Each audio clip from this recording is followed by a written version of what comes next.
So there's a concept in the Zohar, which is the most basic, fundamental Kabbalistic text, and I'll say it in the Aramaic, how it says there, "Reise v'kutche bricha kol echad," that Hashem and the Torah are entirely one. So God is a book? I'm just asking. Hashem and the Torah are one, so is God a book? A hardcover book. Hardcover book. Well, it's got to be. Yeah. Leather bound. And how many pages is that? Mm. How do you explain this? Well, first of all, that statement, Torah and God are all one, is in contrast to three things are bound to each other. Jews are bound to Torah, and Torah is bound to Hashem, and the circle closes. So bound to and all one are very different levels. Bound to means that they're two separate things and they're connected somehow, even profoundly connected, but still two things that merge. To say Torah and Hashem is one, are one, that's a whole different perspective, a whole different reality. So, of course, we're not talking about the printed version. We're talking about the ideas. Well, no, you say of course. I don't think that's of course, because when people hear the word Torah, they say, okay, well, it's the translation, and that's the Bible, or it's the Jews, so it's just the Old Testament, right? Oh, that book in the hotel. That book, right, the book in the hotel, that's right. Okay, so you say, of course, we're not talking about the printed version. Well, not of course. What is this Torah if not a book? Okay. So, Torah is God's will and God's wisdom recorded in a book or in a scroll. But it's God's will and God's wisdom. So God's will and God's wisdom is something that he connects to, or it's really him. I guess both are true on different levels. But to say Torah is him means what the Torah approves of or disapproves of, that's him. He disapproves or he approves. Anon nafshi ksovis Yehovis. The Rebbe says very interestingly, there's an opinion that after Mashiach comes, mitzvahs will no longer be practiced. Rambam doesn't agree. Rambam says, no, it will go on forever and ever and ever. So one of the arguments for the mitzvahs not going on forever is, for 1,000 years, there were only 6 mitzvahs. From Adam until Noach, there were only 6 mitzvahs. Suddenly Noach comes around and there are 7 mitzvahs. Then Avraham comes around and there are 8 mitzvahs. So you see, the mitzvahs are given according to the need of the time. As human beings change, the mitzvahs change. So after Mashiach comes, we will be on a much higher level. So it makes sense that it will change again, just as it has always changed. The Rambam says, until the giving of the Torah at Mount Sinai, the mitzvahs were human-based, according to need. Whatever that means. They are mitzvahs, not suggestions. But they were in consideration of the human development. Before Noach, they weren't allowed to eat meat because they couldn't elevate the meat or whatever. Once after the flood, the world was a little healthier. Now you can eat meat, so now you can't be cruel to animals. Okay. But Matan Torah at Har Sinai, the giving of the Torah, that's God's view of things. And that won't change. So the question is, Torah as it was given at Sinai, what is that? In distinction from the mitzvahs that the patriarchs performed before they were commanded, the mitzvahs given to Adam, the mitzvahs given to Noach. What is unique about the event at Sinai, I guess, is really... And it's called revelation. What was revealed? Who was revealed?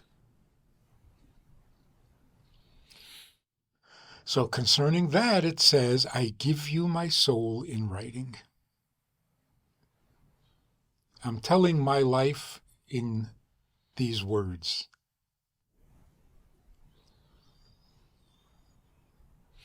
If you're stating then, which I believe you are, that the revelation at Sinai was not just the revelation of the Torah, but it was also inherently the revelation of Hashem, and not just a revelation, because there are levels of revelation, different degrees of revelation, but the revelation of who he is, what we'll call his essence, and that's synonymous with him revealing the Torah. It's one and the same thing. So then this begs the question, being that, as you alluded to, the Torah wasn't always revealed. It was revealed at a particular time, at a very specific time. We know exactly not only what year, we know what day, we know what time. Explain to me then at what point this Torah came into being, and if it indeed did come into being, how is it still synonymous with God, who I assume you would agree is eternal? So they say he has that reputation.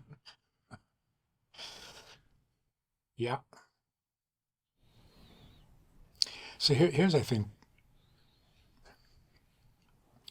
until Hasidus came along,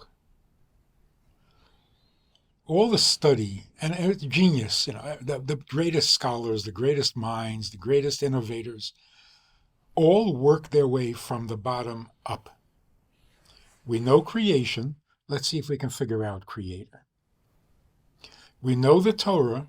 Let's figure out where it came from, where it originates. And we work our way up higher and higher and higher. Then the Kabbalah became popular, and we really found out all the layers of levels of the ladder that stands on earth and reaches into heaven. And it seems like as you go higher and higher, the world becomes less and less important. What we do becomes less and less significant until we basically fade out in God's greatness. And then we have to wonder, so where did it all begin?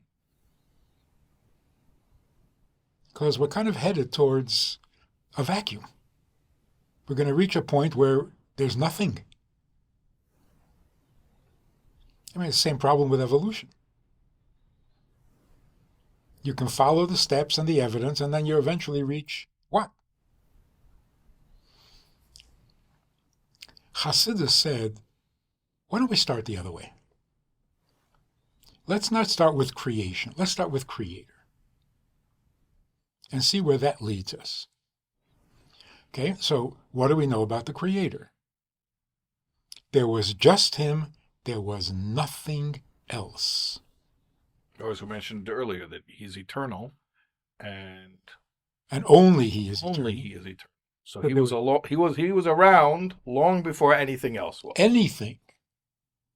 Now, what does that include? And some would say that even now, he continues to be the only thing. Right. Which is another concept that I think needs to be explained. He has not changed, in his oneness or uniqueness hasn't been compromised. So there wasn't a world, now there is a world. And it didn't change him at all. Right. How do you explain that? So what happens if you start with him? There's nothing but him. Okay, so what happened?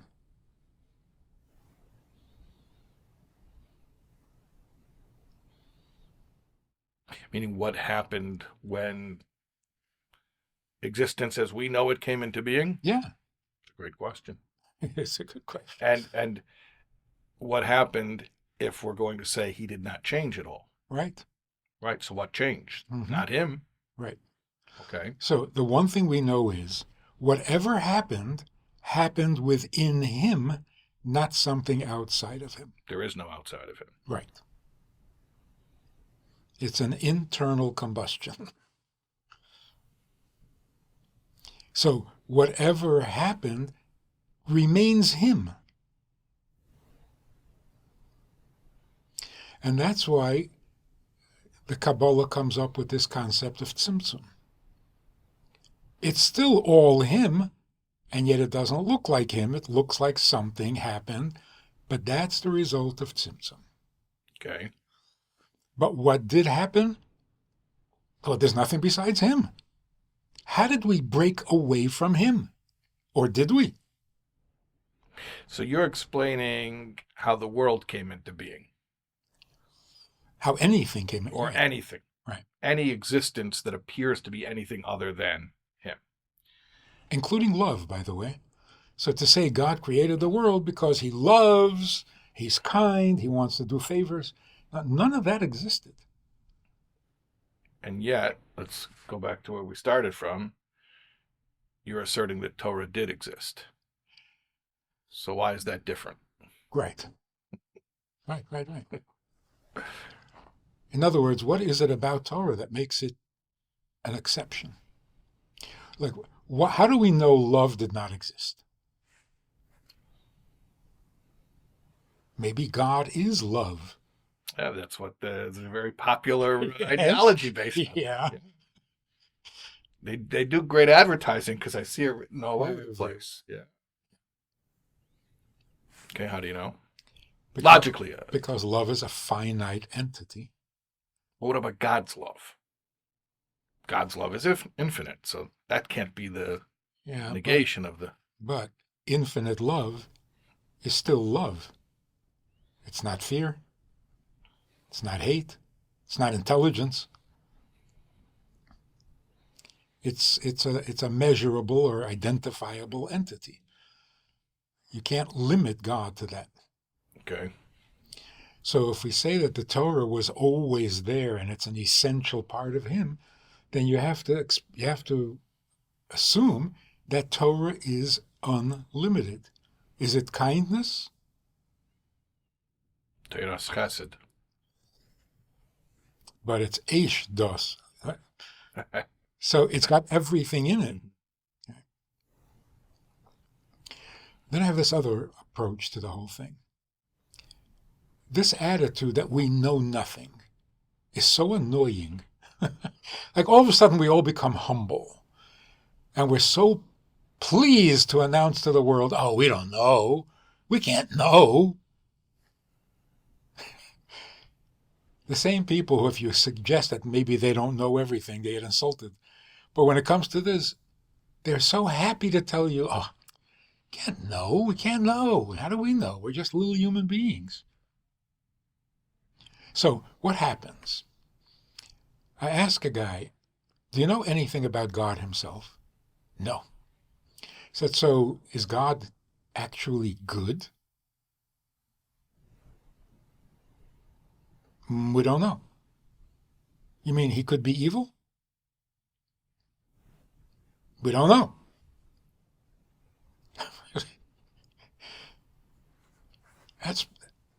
That's a pretty sad state of affairs. We know nothing about him. We know what he does, what he says, but what is he really? Oh, we don't know. He can be anything. He can be nothing. We end up with blank. Or worse. If you say the Torah is one with him, then we know what he is all about. Now, some of the things in Torah are a little mysterious. Not surprising. If he's describing himself, yeah, they're going to be combinations of things that we wouldn't have expected. He's kind, yet he's a judge. He's infinite, but he can also be finite. He really shouldn't be creating a world, but he did. So the Torah really is the ultimate statement of who he is. Now you can say, well, there's probably more to him than that. Well, if there is, he hasn't told us. So I think the mistake is in Torah and mitzvahs. They're saying, why would God limit himself to the Torah? Torah is not limited. It's limitless. It doesn't confine him. It broadens him. It reveals him. So, but you're talking about, people have Torah books at home. Maybe they have a Chumash, which is the entire 5 books of Moses, and they say it's not an infinite book. I can fit it on my bookshelf. So that really needs to be explained. It's a document. There are many, many copies of it all over the world. To call it limitless, sort of like, well, if it's really limitless, where would you even put it? You wouldn't even be able to fit one of them in the world, and yet there are so many copies of his word all over the world. That really, I don't think when people use the word the Torah, they're talking about what you're talking about right now. Okay, so we need to explain that. Also, the same question can be asked, is God everywhere? Okay, why is that the same question? Even in narrow spaces? Can an infinite God really be present in a finite universe? One of the things that becomes very clear when you learn Hasidus is that Torah changed everything from the way it would have been without the revelation at Sinai to after the revelation at Sinai. For example, is God knowable? Oh, of course not. No, he's unknowable. Well, he came down to Mount Sinai, made himself knowable.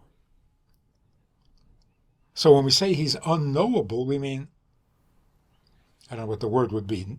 Naturally, he would be unknowable? Otherwise unknowable. Otherwise. Right. Logically unknowable. But he wants to be known, so he makes himself known in the Torah. The same thing with logically, he shouldn't create a world. It's beneath his dignity. He's not a carpenter. But he did. Logically, he shouldn't create evil. But he did. Sins and Yetzer Hara and everything else. Logically, he cannot be present in Hashamayim Mishmei Hashamayim lo yichal kelucha ve'af ki abayis hazeh. So God says, I will be present in this little hut that you build in the desert covered with purple wool or whatever. Yeah, you'll be present in that tiny little space. You shouldn't. But he is. So we shouldn't get stuck like no thought can comprehend him, end of sentence. No, it's not the end of a sentence. It's a lead-in to the fact that he makes himself known because he wants to.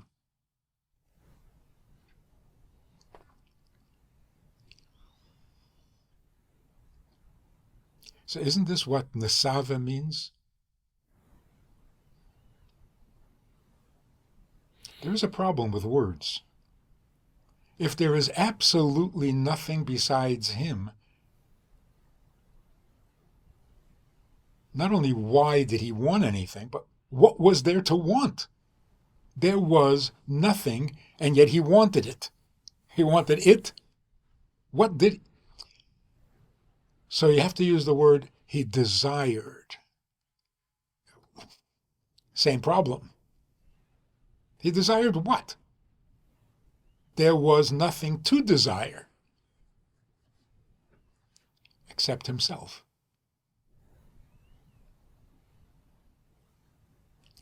That's where we get caught in language. But we certainly cannot say God is so perfect he cannot need or want or change. You can't say that about him. Because the distinction between him and creation is that all of creation is governed by rules. If you're big, you can't be small. If you're holy, you can't be evil. If you're good, you can't be bad. But then to say, and so God is so perfect, he can't have a flaw. I'm not sure what perfect means if you're talking about God. And he can't have a flaw? Who sets these rules for him? Who's going to chastise him and say, you're God, you can't have flaws? It's almost like we want to attribute that to him because of what we think perfect is. But perfect is a trap.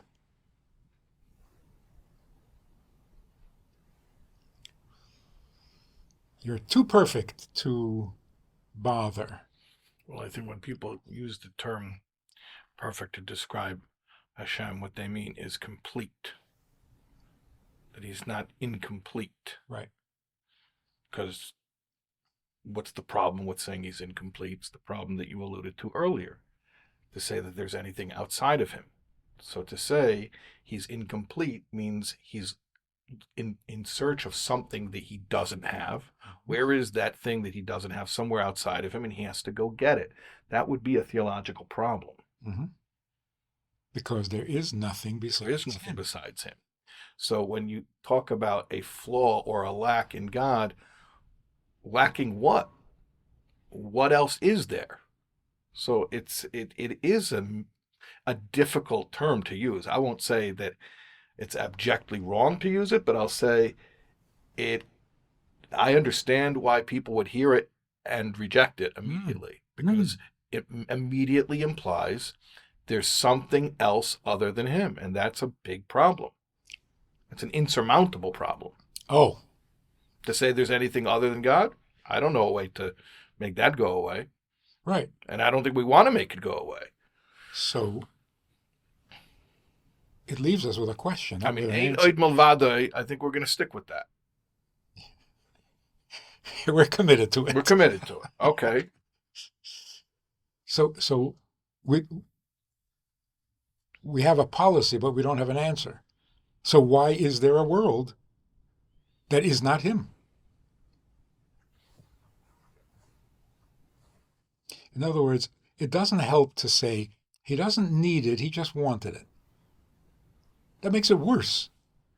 There is nothing to want, just like there is nothing to need. And now you're just making it sound frivolous. Not only does he want stuff, he doesn't even need it. In other words, we're not getting away from the question. What are we doing? Okay, that's fine. How does the world exist? It's fine to say we're not getting away from the question, but it might give us an opportunity to restate the question in a way that maybe people will be able to hear the answer a little bit more clearly. That's the challenge. Right. So instead of saying, well, did God create the world because he was in need of something? Did he create the world because he wanted something? Why don't we just put that aside and ask it in a completely different way, which is, why is there a world? Right. I think that's a fair question. Mm-hmm. Go ahead. It's not only a fair question, it's the best question in the world. Why is By the way, you know what's the worst question? You said, why is there a world is the best question. You know what the worst question is? Why is there God? Why is there God? Man-made God concepts they exist to explain why the world exists. meaning it is axiomatic that the world exists, and I better come up with a pretty good God concept to account for it. So that's the answer to why is there God? Why is there God? To explain why the world exists. That's the worst question. And the worst answer.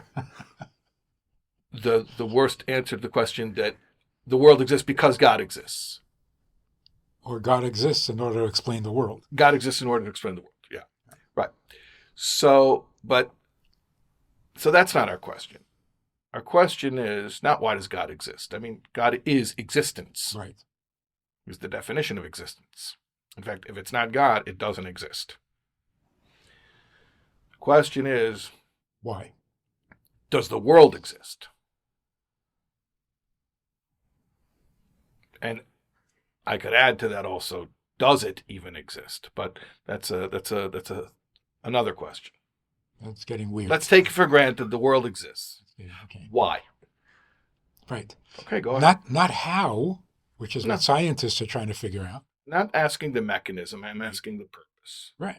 Because the mechanism will never explain why. And the existence of the world is a why. But remember, the context here is I'm asking, why does a world exist if it is axiomatic that there's nothing that God is lacking because there's nothing that's outside of him? And even when the world exists, it is not outside of him. So then what's being gained here? It's him from the beginning. It's him at the end. What's happening? And why? Really more why. Why? Why, yeah. So here's one possibility. God is an essential being, right? He's not a composite. He doesn't have parts. He's indivisible. He's like an essential oil. It's indivisible. That should be concealed. It's like he's introverted. Nobody should know about that. It should not be beguli. It should not be revealed. It would seem. It shouldn't be in what sense? That it would be improper, or it just doesn't make sense logically? It doesn't make sense that something so essential would be on display. This is what God changed. He said, no, I, the essence of me, is going to be revealed. That's why Hasidus explains why heaven can't reveal God, earth can, that whole thing. That the essence of God, not his holiness, not his characteristics, not even his love, but he himself cannot be revealed to the angel, only to the human being. Whatever the explanation is, but the point is that that's what he's trying to do. He's making his essence known. Because to limit him to unknown, there's your greatest imperfection, which can't be. So there's another paradox.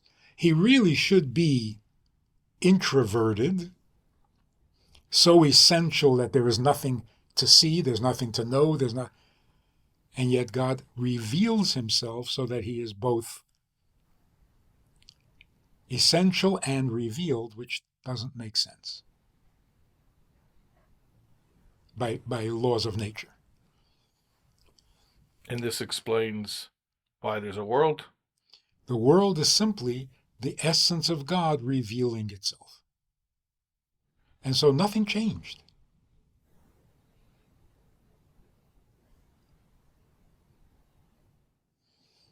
I think Rabbi once used an example. He says, he didn't use these words, but he says, you have a pitcher who can throw the ball 100 miles an hour. Rabbi definitely didn't use the word pitcher. Right. But he said a guy throws a ball. Yeah? Okay. He throws the ball to the east, and then he turns around and he throws the ball to the west. What a change! An additional talent he just gained. Until now, he could only throw it to the east. Now he can throw it to the west as well. That's not a change. God can be concealed. God can also be revealed. Oh my God, what a talented guy. He is he. Now this he can be revealed or it can be concealed. So it was concealed, then it became revealed. It hasn't changed. What has changed is the perception of the created being. No being could conceive of him when he was concealed. Now the creation can. So there's a change in creation. To the creation, there's a change. Subjective change, or it's actual, it's real, or is it only there from our perception? Yeah, perception is everything, isn't it? Well, I mean, what happened at Mount Sinai? There was a rule that El Yenim Lo Yerde Lamata, that what is high cannot come down low, and what is low cannot go up high. That changed because God came down to Mount Sinai, and Moshe went up to heaven.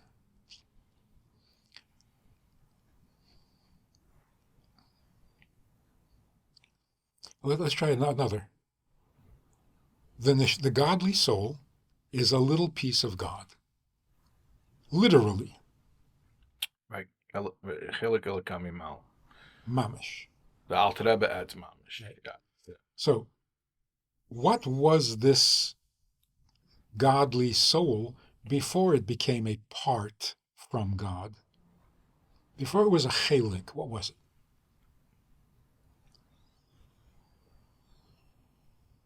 A very high creation?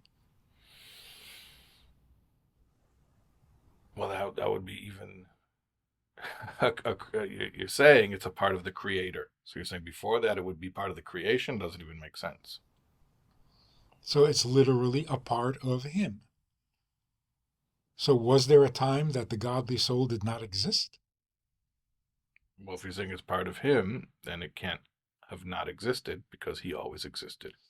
What you can say is that the godly soul did not exist As a soul. as a separate entity, as a discrete, identifiable entity. Right. Got to say the same thing about the Torah.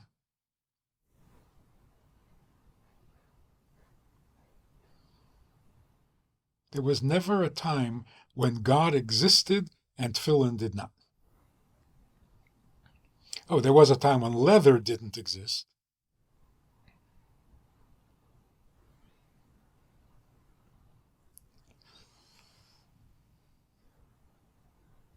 God created the world in 6 days and rested on the seventh. So Shabbos didn't come until the end of creation? No, Shabbos existed before creation. And it caused the world to be created in the 6 days so that there is rest on the seventh. So the Torah is the blueprint, not the byproduct of creation. So this is where we get stuck on language. So if this is basically him, how do we say that? And that is so unnecessary. This is not lefnim mishuras hadin. To not know that the Torah always was and therefore always will be is missing the entire point of what Torah is. And why we sacrifice our lives for it for most of history.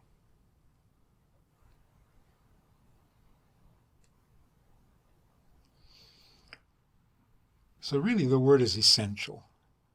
Torah is essential. It's not, I'm just going to push back though. Okay, it's not enough to say that I don't have to say Torah is synonymous with Hashem. I can just say that Hashem commanded us to keep the Torah, and that's enough. That's enough. I don't have to say that it's him. I can say it's from him, and that's enough. But everything is from him. What makes the Torah different? Why is Torah holy? Every word is...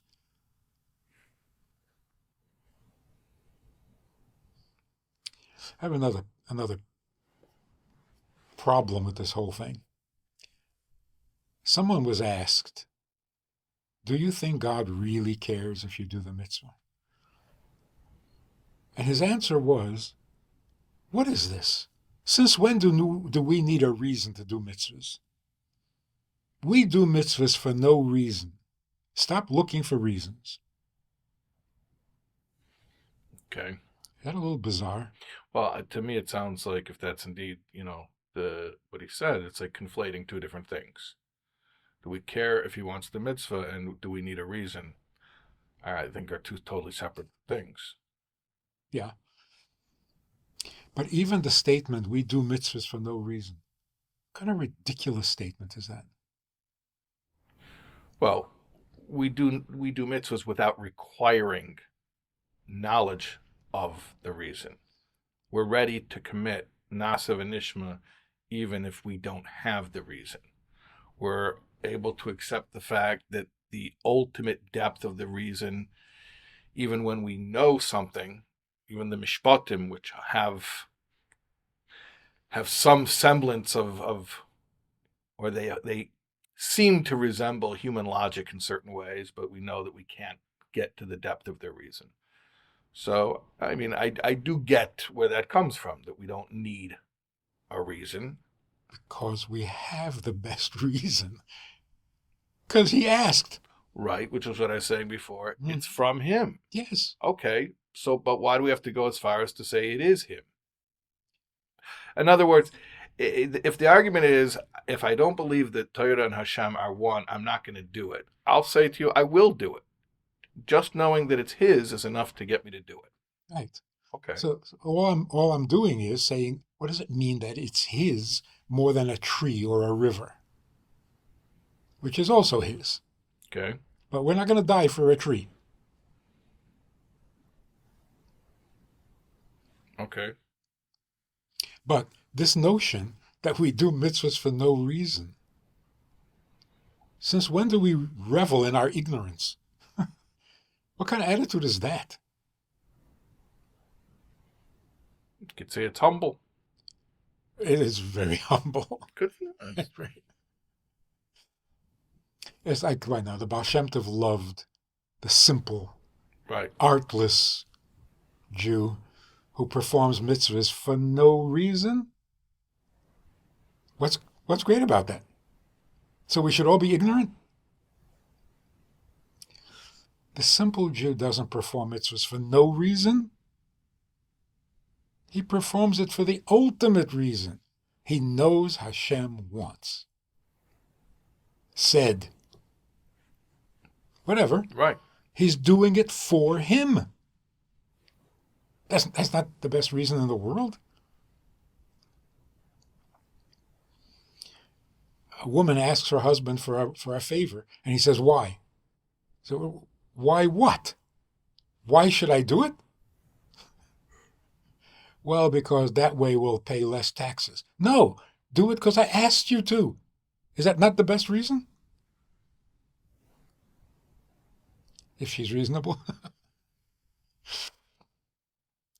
So this attitude of like, all of a sudden we're dumb, we don't need to know anything, we'll never understand it. What is that? Okay. This is the result of 4,000 years of scholarship.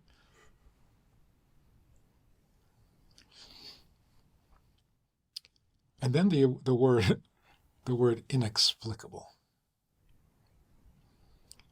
It's inexplicable why God would want us to separate meat and milk. Right, it's a hike. So what does that imply? It's inexplicable. God makes no sense. Is that what it means? Inexplicable means it is so much him that there need not be any reason. Other reason. Any rational, whatever, excuses. It's so much him. It's essential. That's inexplicable. Because you can't say why essence is essence.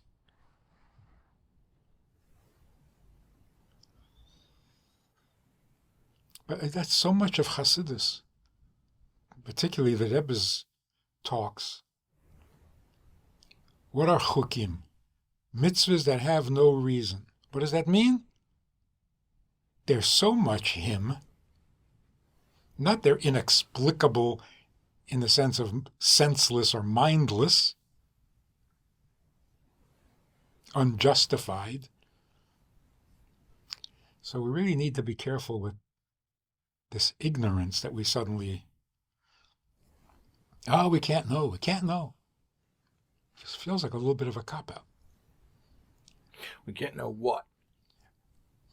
Whatever I don't know, we can't know. No, but there's a difference. We can't know the explanations of the mitzvahs. There's a partial truth. I can't know it all. I can't know it all. But that's not a mystery. You can't know it because there's nothing to know. It's not like God has a reason he's not telling you. He has no reason. This is him. So what don't we know? You're saying the difference between it's unknown and it's unknowable. Unknown means, but someone who's smarter than me, or maybe an angel who doesn't have the problem of being in a body, or maybe when Mashiach comes and things will be more revealed, so that then things that were unknown will be known. Right. Then you're saying something that's unknowable, that it fundamentally is not knowable. So one of the interesting things where the Rebbe asks, Moshe Rabbeinu, before he died, was given an explanation for all the chukim, including Parah Adumah, right? Mm-hmm. So the Rebbe asks us an interesting question. You mean Moshe had no chukim? How is that possible? Torah is made up of Mishpatim, chukim, and Moshe didn't have chukim?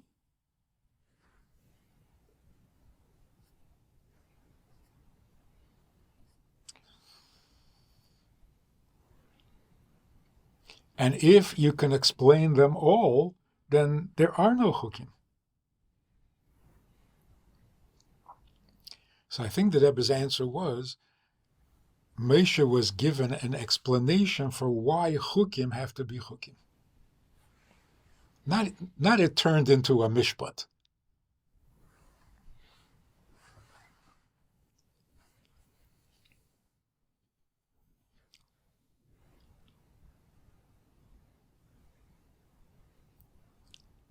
So the mitzvahs that don't have a rational reason is simply because they never devolved into a reason. They remained simply him. And in truth, even those that did devolve, it's only an apparent symptom change. It's not really. The mishpatim are also just him.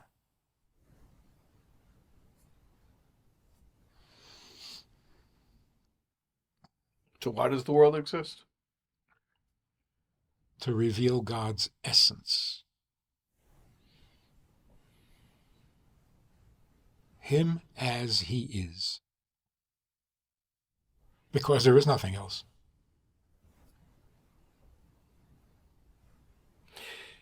And we said we're not going to ask why does Hashem exist. That's a dumb question.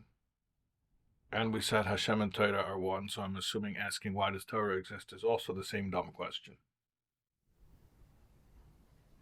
Then I'm not going to ask why does Torah exist, but I'll ask, now that you told me why the world exists, and you told me it's to reveal Hashem's essence, then I'll ask, and what does Torah have to do with that? Torah is the method. How does God reveal his essence? So if he wouldn't have a world, he wouldn't need to have a Torah. The other way around.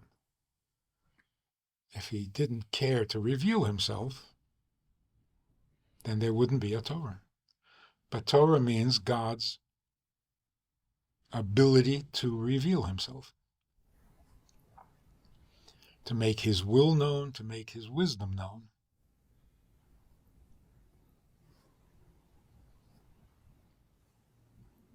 There's this one guy who thinks he knows a little Kabbalah. And he's ranting about God doesn't need the mitzvah. It's a rotzon. He wants. Hu urtzono echad. So what did you just say? He doesn't need it. His rotzon is just him.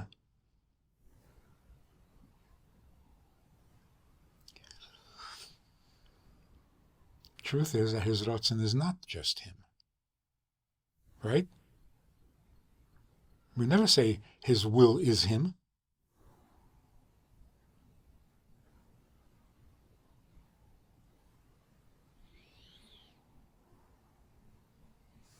His will is pnimis hakesed. Well, that's part of Ishtalshalos.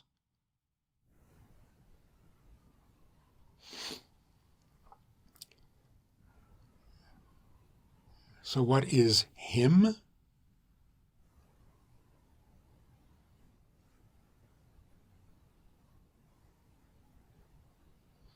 Call it a taiva.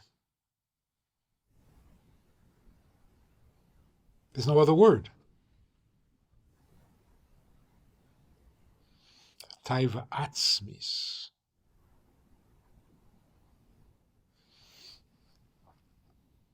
I guess the difference is this. Ultimately, is God a something or a nothing? And it's a problem, right? You can't say he's a something. But then you can't say he's a nothing. Me too, yeah. We get into, depends which perspective you're looking at it from, There's a comedian, I don't know if you saw him. He says, there are people who believe in God, but then people believe that God is nothing. So where do they think the world came from? From nothing. Oh! Mm-hmm. It's pretty smart, actually. Right. So they're so much smarter because they think the world came out of nothing. That makes any sense. What do you think of this idea? Final idea. We say yesh ma'ayin. The world came out of nothing. Right. But then there's a whole explanation. Why are we referring to God as nothing? Right. With many good explanations. But wouldn't it be just as rational to say the world came out of everything? God is everything. And yet he selected out this particular something from everything. And now you have a finite world with finite whatever. So the miracle of creation is, how did everything become a something? The answer is tzimtzum. That makes perfect sense. You went from everything to a limited something. That is tzimtzum.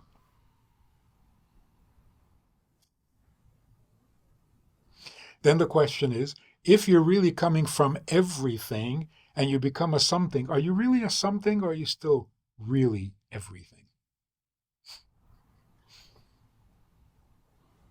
Isn't that just as good as saying nothing? Comes from nothing, it's still nothing.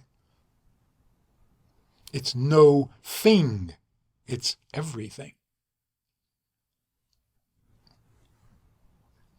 So here we went from God who is essentially nothing to God who is essentially everything. Because what is he not? Ed is alts, and therefore alts is ed.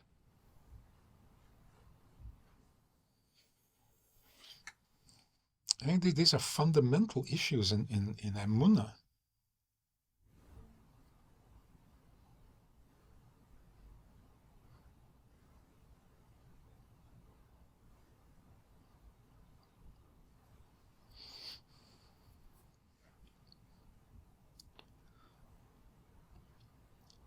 People who have a hard time are the people who have learned a lot but not quite enough.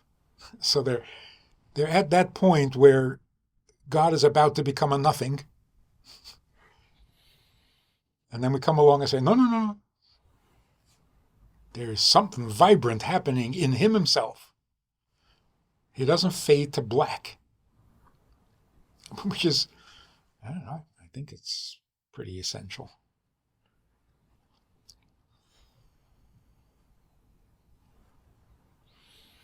Sounds like you're saying that there are those who, based on their understanding of Torah, come to the conclusion that Hashem is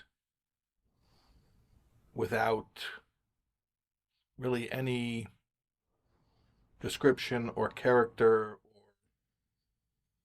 or features, Mm-hmm. which is something that you can understand why somebody would say that, because after all, we cannot limit Hashem, and that's probably where that resistance comes from. You want to say this about Hashem, then you're limiting Hashem. And I think that people who have those misgivings, it's coming from a sincere place, generally speaking. They don't want to make Hashem finite. Like you were saying earlier, that if you talk about love, so it's love, not hate. So you don't want to say Hashem is love, because then he's this, not that. Okay.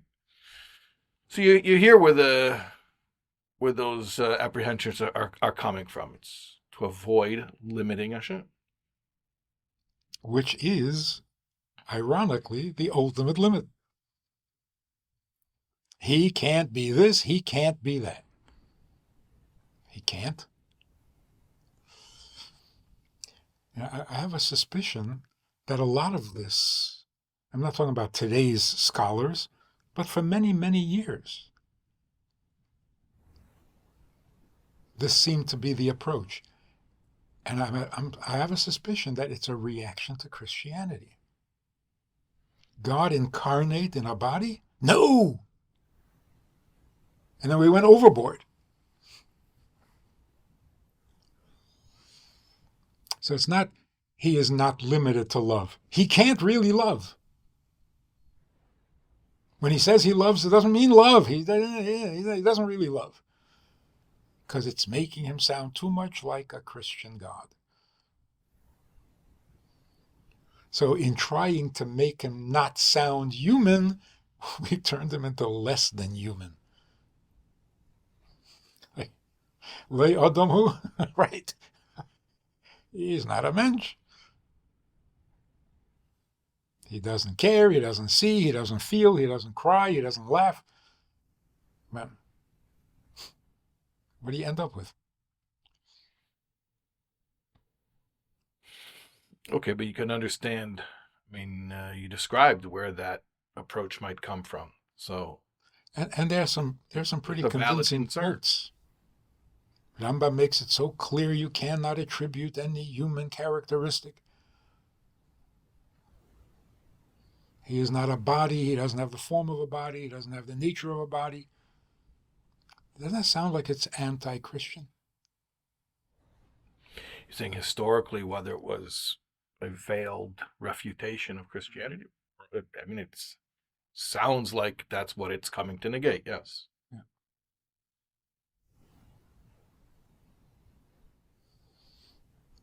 Although the Ravid says that it's not necessarily abgefragt. That the corporeality of God. Because you can't say no. Right, because you can't say no to God. You can't say, no, you can't be in a body.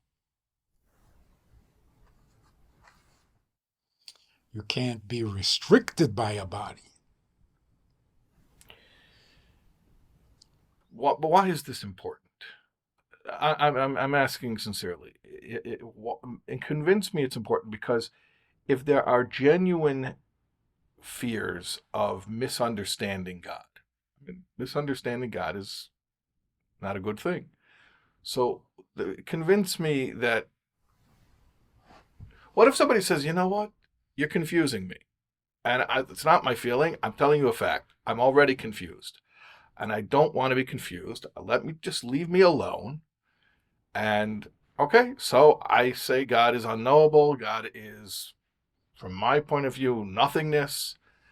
That's it. Okay, but I'm a good Jew. I'm doing mitzvahs. That's what keeps me going. So just leave me alone and stop telling me things that not only I don't understand, but for generations it was pretty much consensus that these things are not helpful and they're only distracting.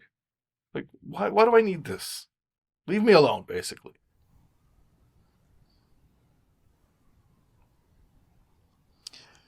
I once spoke about this subject many years ago in Borough Park. And a very simple, delightful, sincere, humble guy came over and said, I hear what you're saying, but I don't need this.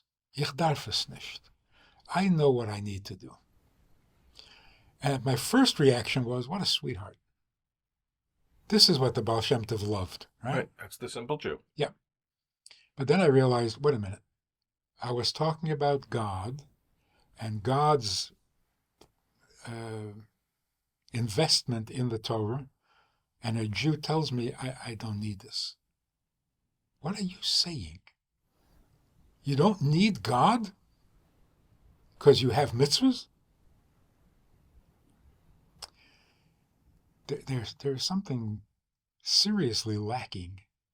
If this is supposed to be a relationship,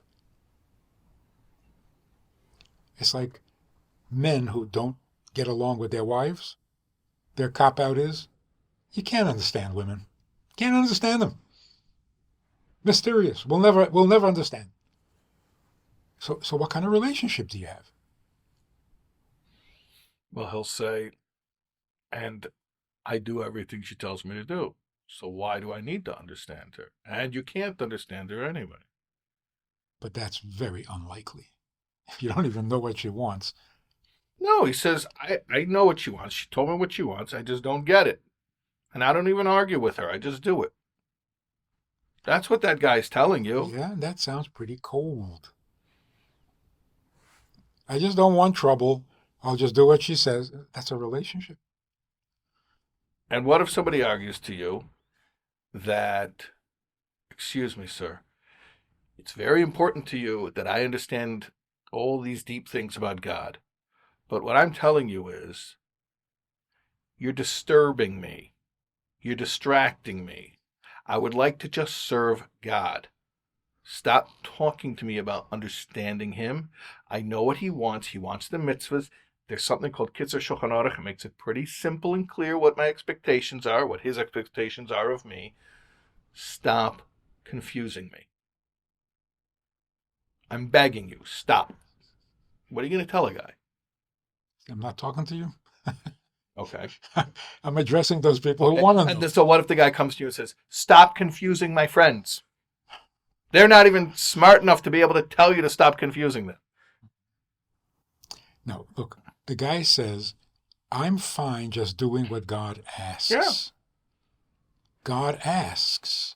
I'm just telling you what that means, that God asks. It means he's serious. But when you say I'm doing what God asks, and I ask you, what, does he really, really want you to do it? No. I don't know. There's something wrong with that. You're devoting your life to what he wants. You're not even sure he wants it. I don't know. I just know it's what I'm supposed to do. Yeah, that's not a relationship if a husband would say that. I don't know how he feels about it. I just know it's what I'm supposed to do. Leave me alone. Is that a good husband? Or is that a very unhappy wife? Every marriage counseling the husband always says, hey, I do what I'm supposed to do. Yeah. And the wife is miserable. Why? Because she doesn't count. As long as he's doing what he's supposed to do, everything's great. Well, what if he says, isn't it enough? Isn't it enough proof that I care about you, that I'm doing what you say? Why is that not enough? It is enough. I'll spell it out. I know what the mitzvahs are. I know what I'm supposed to do as a Jew. I'm doing it. I know that that's what I need to do. That's it. Why does it have to be deeper than that? It doesn't have to be. But why isn't it good news to you that when you do what God wants, you're doing what he really, really wants? That's not good news? That disturbs you? I'm going to continue to, to a certain extent, I'm playing a role here, but maybe someone say, yeah, it does. Or it complicates things. It's way too much. And you're getting into nuances of theology that I'm just incapable of following. And really, if you really want to know, I'm afraid that you're going to mess up what I already have. I have mitzvah observance. You're going to tell me all this highfalutin stuff that I can't really grasp. And what if, are you ready to take responsibility that you tell me a bunch of fancy stuff and in the end, it's going to disrupt my mitzvah observance? I guess that's what the... So a marriage counselor, you're going to sit down with a guy who's a good husband. He does what he's supposed to do. And he says, listen, I don't know her. She's unknowable. I don't even want to hear anything. I mean, if she wants me to sit here and nod, I'll nod, but I just do what I'm supposed to do. And you say, no, I want you to go out with your wife and I want you to understand her. And he comes back and he says, you know what? I understand her and I'm out of here. Yeah. But isn't that what the anti-Hasidic movement was all about? The Baal Shem Tov came along and said, God really wants your heart. And they said, oh, leave me alone. I'm perfect. I do what I'm supposed to do, and you're complicating things. Yes, that was their argument. So why was it so important for Hasidus to... I'm sure they said the same thing about the Gemara when they already had Mishnah. And they said, what are you complicating things? Learn the Mishnah, you got everything you need. So yeah, there are those who are disturbed by progress, but most people benefited greatly from Hasidus. There must have been a few people who dropped out. I have no doubt that happened. They said, look, if I can't be a tzaddik, then I quit. And the Alter Rebbe says, I can't be a tzaddik, finished. It must have happened. But that's the danger of a little bit of knowledge, because people who don't have, don't read the fine print, they're totally inspired by this whole idea. And those who are open to growing in the relationship with God, absolutely thrilled. Because all we're really saying is, you are serving God, just appreciate how much He appreciates it. Why is that disturbing? Because it's more about Him than about you? Come on.